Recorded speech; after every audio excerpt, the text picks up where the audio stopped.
So, today I want to blog about something which doesn't really affect me as such, but it is really getting on my nerves. And that is dogs that want to lick your nose. You know, she'll come back and do that again. Tilly, have a kiss. Oh, beautiful. Thank you very much. Roll titles.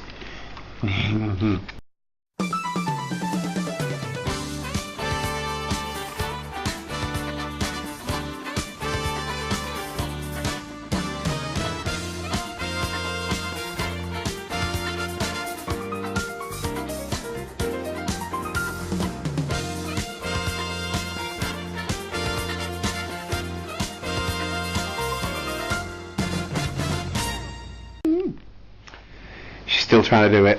Do you mind? Out the way, please. Not asked, are you? Just move. Can you go away? I do love you. I do love you. I do love you. I have all these people to talk to. All 5 of them. They'll be watching over the next 20 years. And you sort of hurt my throat as well. Not gonna lie. You can't get it. You try, and you fail, doggy. Be gone. Be gone. You fuck off. Thank you.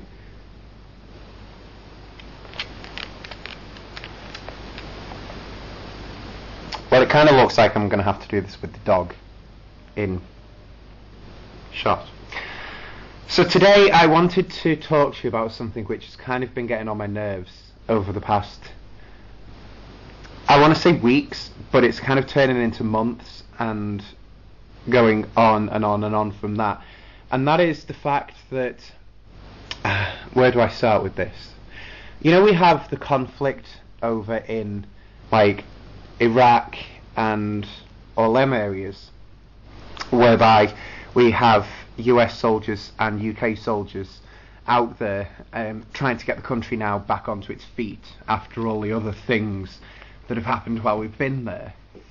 And my point today is to say that whether you agree with the reasons why we are out there, and even let me be honest, as much as I support the fact that we got Saddam Hussein out of power, there are some massive flaws in the story as to why we are actually out there. I mean, we were incredibly lied to actually get us to go out there.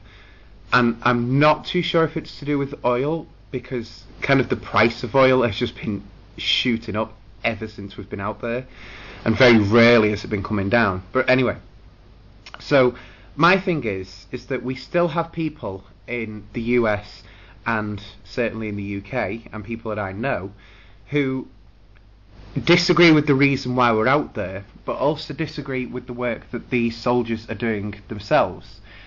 And I don't really get how you can debate that. I mean, fair enough, you can have your own opinion to say that you don't agree with the soldiers being out there, and that yes, we were lied to get us out there. But one thing that you can't deny is that every single hour that their men are out there, they're putting their lives at risk just by being out there. And for you who disagrees with, you know, the work that they're doing, I would absolutely love to see you out there on the front line. I would absolutely love to see it, because I think if you're not going to stand behind the troops in saying, okay, well, we might not agree with why you're out there, but you are out there defending our countries, and we fully support you, then you should actually stand in front of them. That's just my own opinion. And I kind of think we should be ending this whole thing of, well, we shouldn't be out there, and the soldiers, you know, they're not doing the jobs properly, and oh well, another one's died, and all these stupid comments that people are coming out with. They are doing, like, out there, a really good job in what they're doing. And yes, they are coming back to the government and saying, do you know what, to achieve this, this is what we actually need. And in most cases, or some cases certainly, the governments just are not listening. All they're interested in now is getting stories out in the newspapers saying that our troops will be home in 2014, and then it'll be 2012, and then it will be 2015, and these ridiculous dates that just keep popping up out of the blue as to when they're actually going to be back. But if you ever notice, the date just keeps getting put back and put back and put back. So let's hope with these recent promises of when the troops are going to be coming home, let's hope they can actually stick to that. And let's also hope that we as nations, talking to both the US and the UK, that we can actually stand behind our troops and say, do you know what, you guys did more than I could do when I was thinking about doing something like that. Or certainly when it comes to defending the country, they've done a whole lot more than I have. And to the people who have known soldiers, been friends and families, you know, the unbelievable worry that these people have to go through, you know, in some cases to only get the bad news that, you know, the person won't be returning home alive.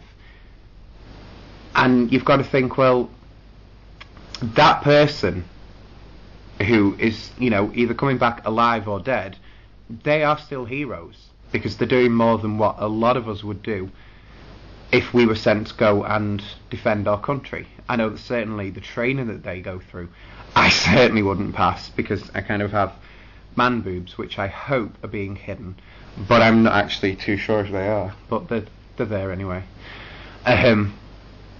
So that's kind of my 2 pence on this whole thing. The fact that we should just be behind our soldiers 100%, whether you agree with why they're fighting or not. So that's my issue.